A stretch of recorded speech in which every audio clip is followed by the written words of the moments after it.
ra đi bảo tồn sông núi, ra đi thà chết chớ lui. Cờ bay phấp phới người màu là thông, kèn reo vang tiếng gọi dòng là thông, cùng về của quân. Ra đi theo hồn sông núi, từ bao năm xưa có bao giờ nguôi, dưới cờ oai nghiêm sao vàng bay. Và hàn quân Việt Nam có hay, ngày xưa biết bao vì hùng anh, quyết vì non sông ra tay bao lần. Ngày nay đàn quân ta gắng làm sao giành quyền tự do hạnh phúc cho dân. Đoàn vệ của quân một lần ra đi, dù có gian nguy nhưng lòng không nhẹ. Ra đi bảo tồn sông núi, ra đi thà chết chớ lui. Cờ bay phấp phới người màu là không, kèn reo vang tiếng gọi dòng là không, cùng về của quân.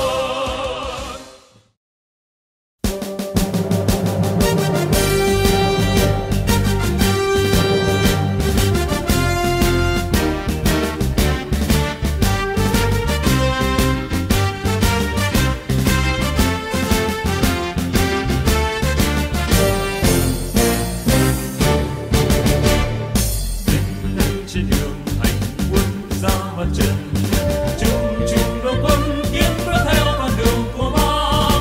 Nở ngàn hoa chiến công ta dâng lên người, dâng lên cây đàn đàn điện yên xin sang đời.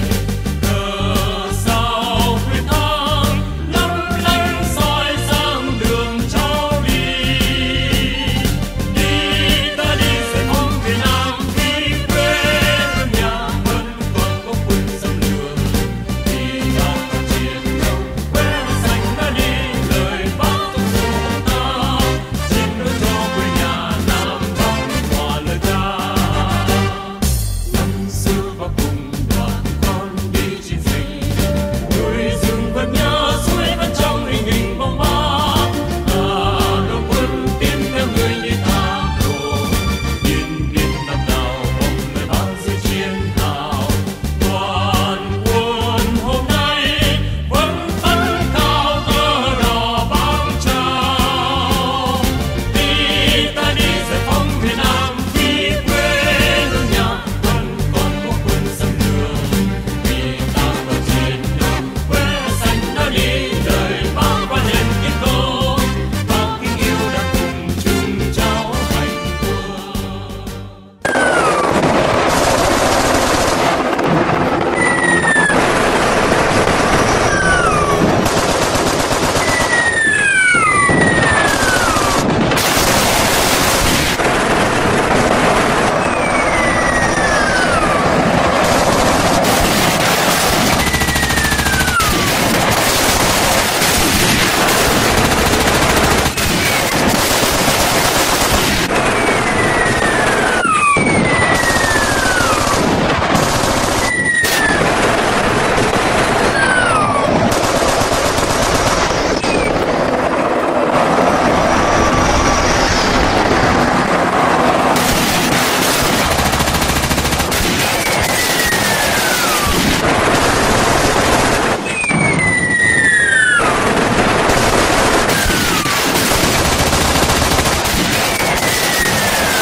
Lúc 11 giờ 30 phút, quân ta tiến vào Sài Gòn, đánh chiếm Dinh Độc Lập. Bộ Tổng Tham mưu Ngụy Dương Văn Minh đầu hàng vô điều kiện. Cờ đỏ sao vàng phấp phới tung bay trên nóc Dinh Độc Lập. Chiến dịch Hồ Chí Minh toàn thắng.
vượt qua thác gành, băng qua đồi núi, chiến sĩ nhân dân ta xông pha giúp làng xóm, dần dồn lũ quét chúng ta giúp đỡ đồng bào, bảo vệ nhân dân an toàn đến mọi nơi.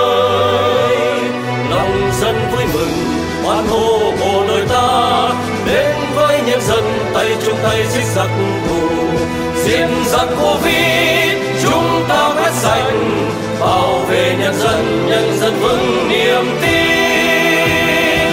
Chúng ta bộ đội hôm nay, tuổi trẻ Sơn Hà, người lính thời bình vì nước bên dân, vung tay ghi chắc tay súng, dẹp bọn thù địch.